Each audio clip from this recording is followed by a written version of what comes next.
Have you ever met someone who seemed perfectly charming and kind, only to discover a completely different side to them later on? You know the feeling. You're on a date, or you're in a job interview, or you're just getting to know a new friend. Everything seems great on the surface, but you're left with that quiet, nagging question in the back of your mind. How can you really know what this person is like beneath the surface? How can you see their true character?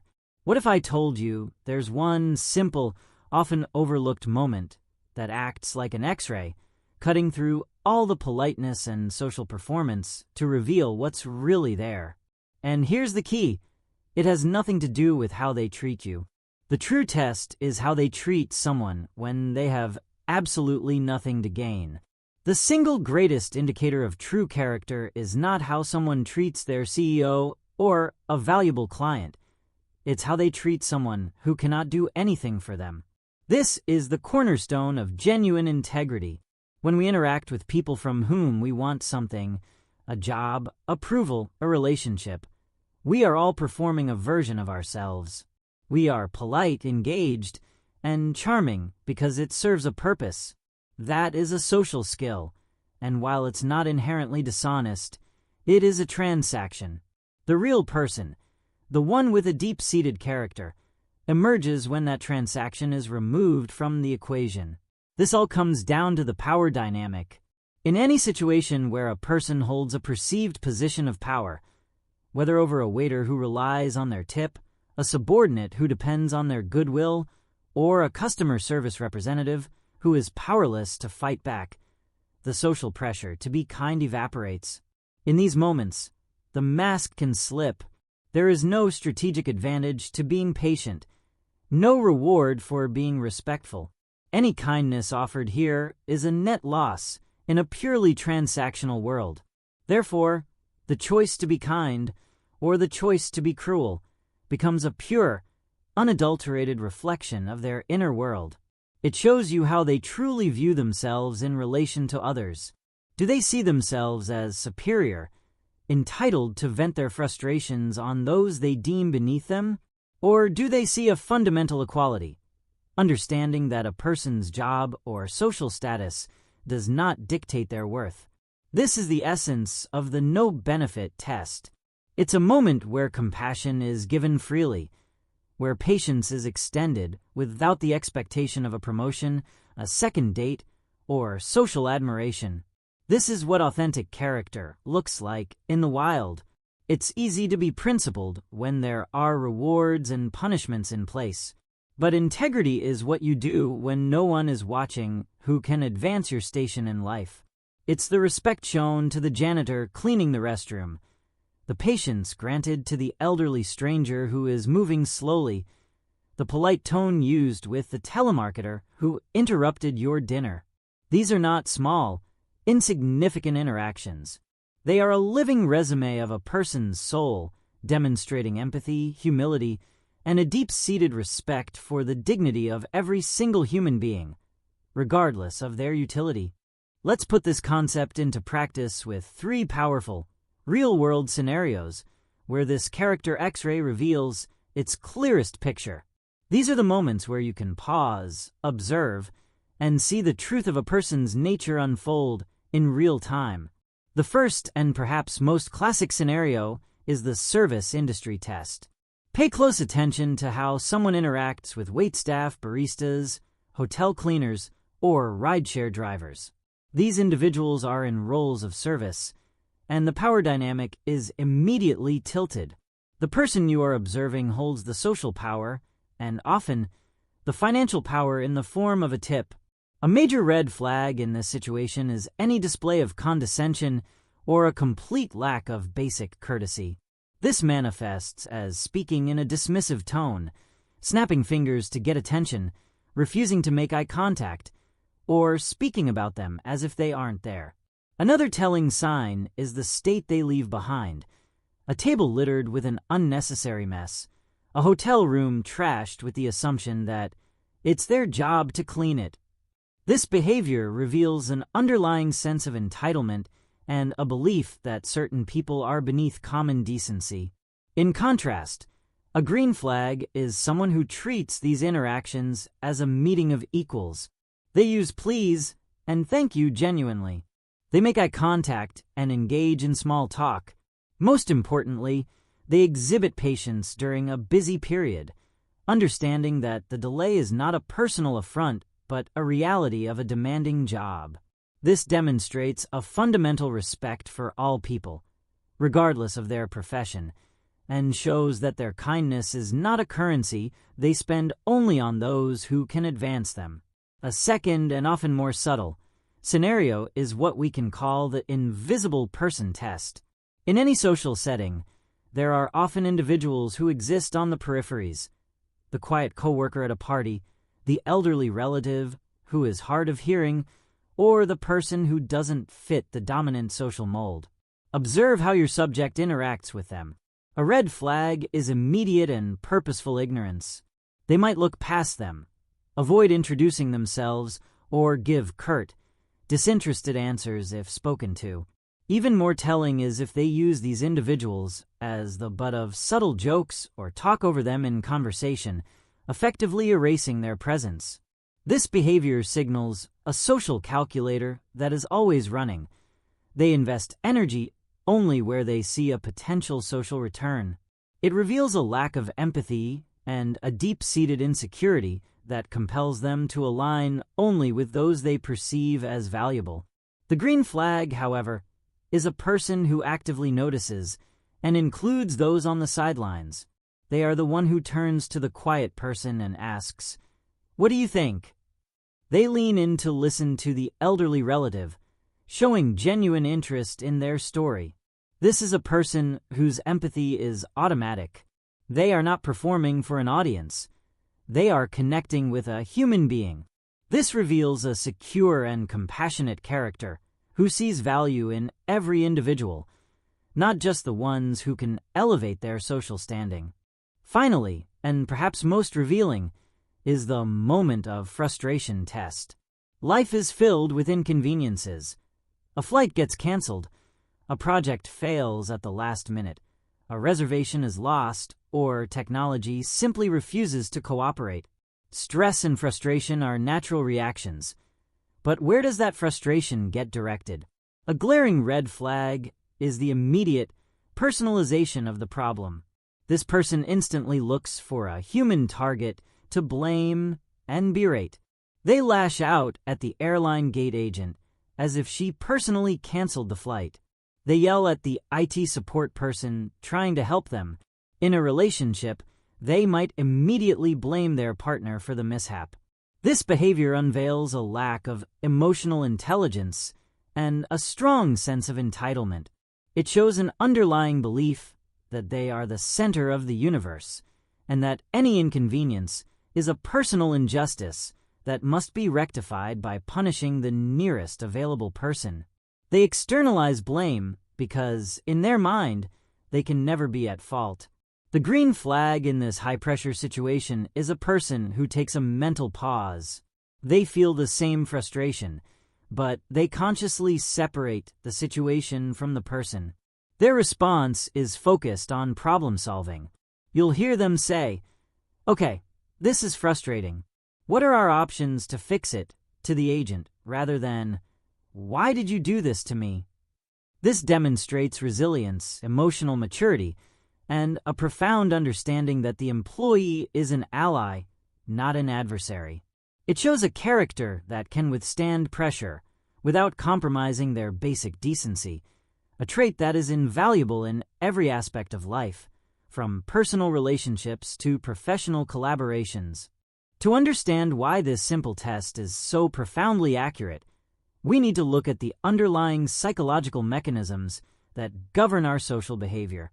Much of what we perceive as good manners in everyday life is, in fact, a highly polished social skill. Being polite to your boss, charming on a first date, or deferential to a valuable client is often a strategic performance. This is the facade of courtesy. It is a conscious or subconscious calculation where kindness and respect are offered as a form of social currency, with an expectation of a return on that investment. This could be a promotion, affection, a business deal, or simply social validation. This behavior is not necessarily malicious. It is a part of navigating a complex social world. However, it reveals very little about a person's core character, because it is a behavior driven by external rewards and consequences. It is a mask worn for a specific audience. This leads to the critical distinction between transactional kindness and true empathy. Transactional kindness is conditional and exchange-based. I am polite to you because you hold power, because I want something from you, or because I fear the social repercussions of being rude. It is a calculated action. In contrast, the kindness extended to a service worker, a stranger, or anyone who cannot offer a tangible benefit is something entirely different. This is true empathy in action. It is an unconditional offering that stems from a genuine identification with another person's humanity. There is no transaction, no strategy, and no audience. Therefore, this behavior is a direct reflection of a person's internal moral compass and their fundamental view of the world. It answers the question, do you believe in the inherent dignity of every person, or only in the dignity of those who can serve you? This is the bedrock of integrity. Behaving rightly even when there is no one to applaud and nothing to gain. This concept connects to a deeper psychological idea, often referred to as the shadow self, a term popularized by Carl Jung. The shadow represents the parts of our personality that we repress or hide from the world, our raw impulses, our insecurities, and our less socially acceptable traits. In our daily performances, we keep this shadow in check. However, in moments of low stakes, stress, or anonymity, when the conscious ego relaxes its guard, this shadow can emerge. Interacting with someone perceived as powerless or unimportant is one of those moments. The social stakes feel incredibly low.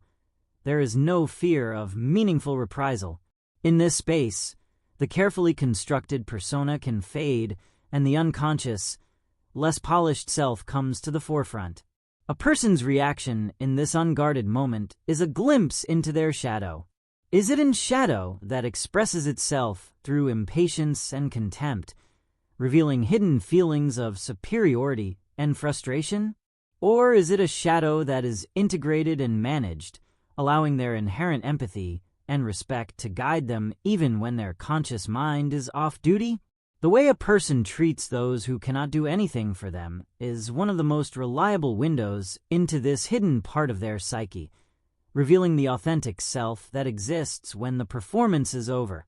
Understanding this principle is one thing, but integrating it into your daily life as a practical tool is another.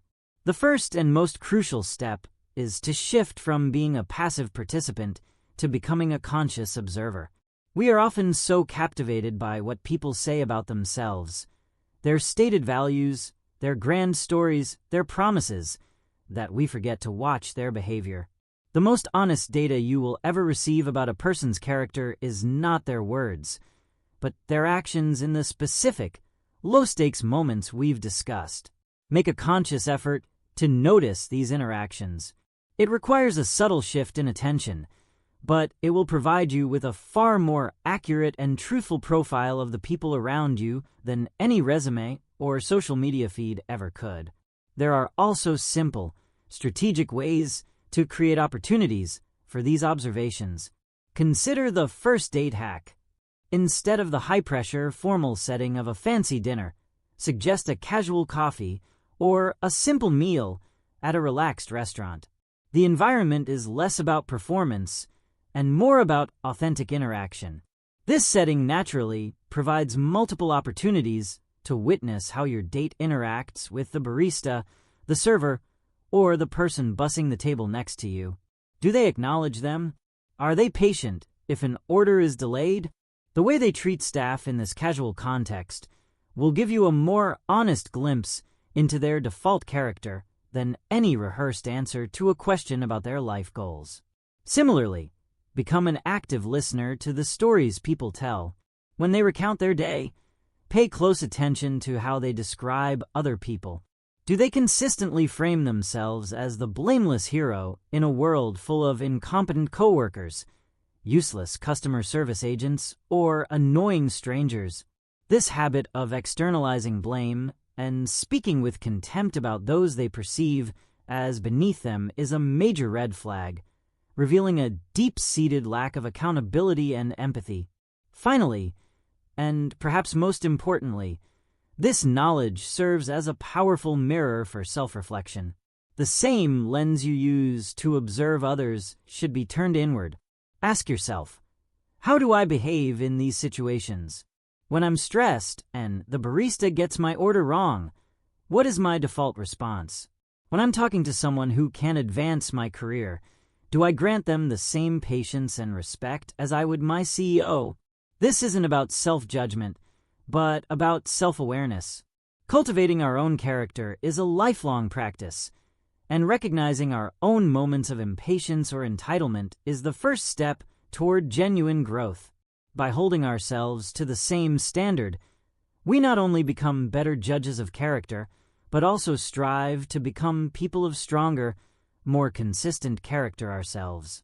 In the end, the lesson is both simple and profound.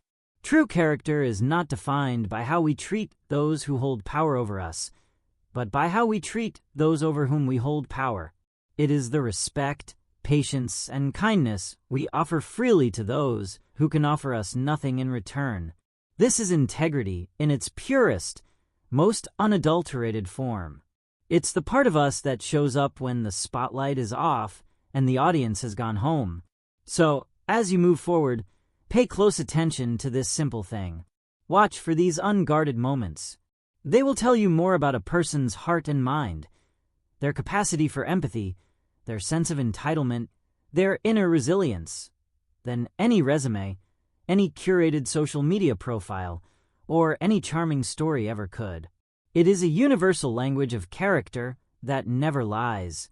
Now, I want to hear from you. What has been your experience? Have you ever had a moment where you saw someone's true character revealed in an instant, for better or worse? Share your story in the comments below. Let's learn from each other's experiences. If this video gave you a valuable new lens to see the world, please hit that like button and subscribe to the channel. We are dedicated to unpacking more insights like this to help you navigate the complexities of human behavior and relationships. And finally, if you want to continue building your understanding of social dynamics, you won't want to miss the next video. We'll be breaking down the one body language cue that instantly makes you appear more charismatic and authoritative to everyone you meet. It's a simple shift that makes a world of difference.